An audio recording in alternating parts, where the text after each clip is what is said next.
The Messenger ﷺ has in fact informed us of several matters that will bring hasra, regret, on the Day of Judgment.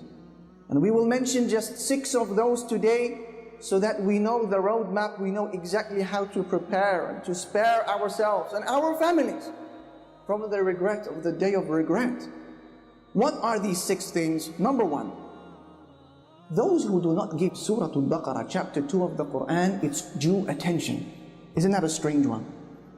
When the rewards are distributed on the Day of Judgment to the people of the Quran, and specifically to the people of Surah Al-Baqarah, those who had ignored Surah Al-Baqarah will be taken by regret. Thus the Prophet ﷺ, he said, as Imam Muslim narrates in his Sahih on the authority of Abi Umamat al-Bahili, he said, اقرأوا سورة البقرة فإن أخذها بركة وتركها حسرة ولا تستطيعها البطلة. He said, always recite Surah Al-Baqarah, because taking care of this surah is a barakah, it is a blessing. And not doing so will be a regret on the Day of Judgment. And the magicians are not able to overcome it. This is the first source of regret. As for the second source of regret, this is in relation to any gathering, whether with family or friends or online, where the name of Allah Almighty is not mentioned. Thus the Prophet ﷺ, he says, as Abi Dawood narrates in his Sunan, on the authority of Abi Hurairah, ما من قوم يقومون من مجلس لا يذكرون الله تعالى فيه إلا قاموا عن مثل جيفة حمار وكان عليهم حسرة يعني يوم القيامة. He said, any people who sit in a gathering whereby they do not remember the name of Allah Almighty or mention Him in any way, except that when they leave that gathering, it would have been as if they were sat around the dead body of a donkey. And that gathering will be regret for them on the Day of Judgment. Subhanallah. Any gathering where we sit together and we fail to mention the name of Allah subhanahu wa ta'ala and to prevent a haram that was taking place in front of us, that gathering will be regret on the Day of Standing. What about number 3? The third cause of regret is with regards to those individuals who aspired for positions of authority. They wanted to be in the limelight. They wanted people to clap for them. They sought after attention and praise. And that is why the Prophet ﷺ, he says, as our mother Aisha narrates, and the hadith is in Sahih al-Bukhari, إِنَّكُمْ سَتَحْرِصُونَ عَلَى الْإِمَارَةِ وَإِنَّهَا سَتَكُونُ حَسْرَةً وَنَدَامَةً فَنِعْمَةِ الْمُرْضِعَةِ وَبِئْسَةِ الْفَاطِمَةِ. He said, O Muslims, you will soon start competing over positions of authority. And on the Day of Judgment, that's going to bring with it regret. So how great is breastfeeding? And how difficult is weaning? What is that all about, that last sentence? The Messenger ﷺ is comparing positions of authority and those who always want it with the breastfeeding child, who is always receiving its nutrition and its milk readily available from its mother with no effort from itself. But there has to come a day when that child must be weaned, when that milk has to come to a stop. And similarly, those who aspire for positions of authority and status in the community, despite not being deserving of it and not possessing the credentials, their wealth and their prestige and their honor will have to come to a stop at one point. And that will be on the Day of Judgment, when wealth and prestige will be replaced with regret for aspiring for a position that you are not fit for. As for the fourth cause of regret, this will be with regards to a person who puts forward acts of worship, but they contain within them hidden elements of showing off.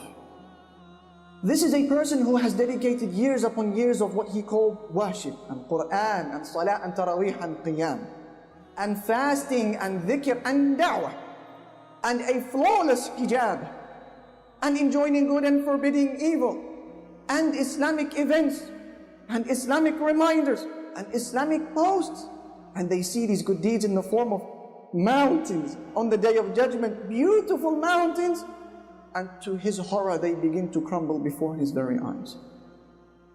Can you imagine their regret? That is because those good deeds, although they were huge, but they had holes within them. They were rotten. They had holes of showing off. They had holes of pride, holes of self-admiration, holes of self-promotion. Look at me, what I am doing, what I am up to, where I am found, what I am reciting, where I am praying. Holes of showing off. Thus those deeds come crumbling down on the Day of Judgment, causing regret. As Allah Almighty says, وَبَدَى لَهُمْ مِنَ اللَّهِ مَا لَمْ يَكُونُوا يَحْتَسِبُونَ. They will see there with Allah Almighty that which they did not expect, Allah says. One of the scariest ayat from the Quran, as some of our predecessors, they said. As for the fifth cause of regret, and I hope, dear brothers and sisters, that we are taking note of these, mental notes of these broad heading. This is a roadmap for preparation. As for the fifth cause of regret, this is when you find yourself being forced on the Day of Judgment to hand over your good deeds to somebody else. Or when you are forced to carry the sins of somebody, sins that you didn't even commit. Can you imagine what that means? Imagine on Yawm al-Qiyamah you are forced by the angels to hand over 2,000, 3,000 salawat, 3,000 prayers to somebody else, to your neighbor. Can you imagine handing over 2 or 3 or 10 Ramadans worth of hard work and thirst and sacrifice to somebody else who didn't do it? Can you imagine? Worse still, can you imagine carrying the sins of people, sins that you didn't commit? Imagine reading your book on the Day of Judgment and you find zina, fornication, وَالْعِيَاذُ بِاللَّهِ. You find adultery, you find alcohol, you find interest, you find pornography, you find sins that you didn't commit. Others have transferred them onto you, and now you have to find an answer before Allah for these sins that you didn't do. How can that situation take place? By oppressing another Muslim, by wronging another individual. Thus the Messenger sallallahu alaihi wasallam says in the famous hadith which Imam al-Bukhari narrates on the authority of Abi Hurairah, "Man kanat indahu mazlamatun li akhihi min 'irdihi aw min shay' فليتحلله منه اليوم قبل أن لا يكون دينار ولا درهم. إن كان له عمل صالح أخذ منه بقدر مظلمته وإن لم تكن له حسنات أخذ من سيئات صاحبه فطرحت عليه وفي رواية ثم طرح في النار." He said, whoever of you has wronged his brother in any way, whether in regards to his honor or any other way, then make sure you beg his forgiveness today before a day comes where there will be no dinar and no dirham. In other words, today we can settle our scores with the pound and the dollar. On Yawm al-Qiyamah, there will be no pound and dollar, dinar and dirham. It will be the exchange of good deeds and the transferring of sins. So he says, whoever of you has wronged his brother in any way, with regards to his honor or any other way, then let him beg his forgiveness before a day comes when there will be no dinar and dirham. He said, if you have good deeds on that day, he will be allowed to take from your good deeds depending on the size of your wrongdoing. If however your good deeds, they run out before you pay your debt, then he will be allowed to transfer his sins onto you. This is one of the most frightening and disturbing realities of the Day of Judgment, wallah. The reality that states, you and I cannot give a single good deed to the people we love the most.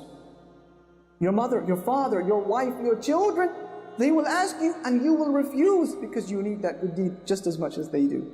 Whilst on the other hand, some people will be forced to give over their good deeds to the people they hate and they despise, because they had backstabbed them, mocked them, conspired against them, plotted against them, failed to pay their wages on time, or any other type of wrongdoing.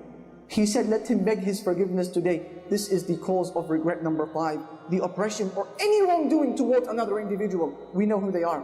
And number six, generally speaking, and this is the overarching cause of regret that summarizes everything you just heard, any Muslim individual who falls short with regards to the minutes, hours of his days and his weeks in building the hereafter.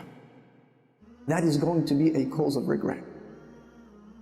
person who was urged week in, week out, every Friday, every reminder to drop the sins, to replace the haram with halal, to remove the intoxicant, to change sin into obedience, to reshuffle the cards, to refocus your attention on Allah and the home of the hereafter, to set a vision in life in preparation for Jannah, and they failed to do so. That will be a major cause for regret, as people will be heard saying on the Day of Judgment, Ya laytani qaddamtu li hayati. I wish that I had prepared for my life. In conclusion, dear brother, dear sister, every individual who turns a blind eye and pretends that the day of regret is not coming is going to be in a major and excruciatingly painful state of regret on the Day of Judgment. What greater regret can there be in life than failing to impress the King, Allah Almighty?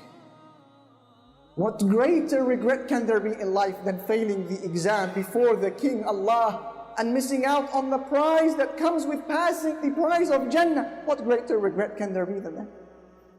What greater regret can there be in existence than being shown your place in Jannah and the luxuries and the weather and the palaces and the spouses, but then being transferred to oblivion, to Jahannam instead? What greater regret can there be in life than meeting your friends on the Day of Judgment, those whom you knew today, and they find no words for you and I except, didn't I tell you? Didn't I tell you?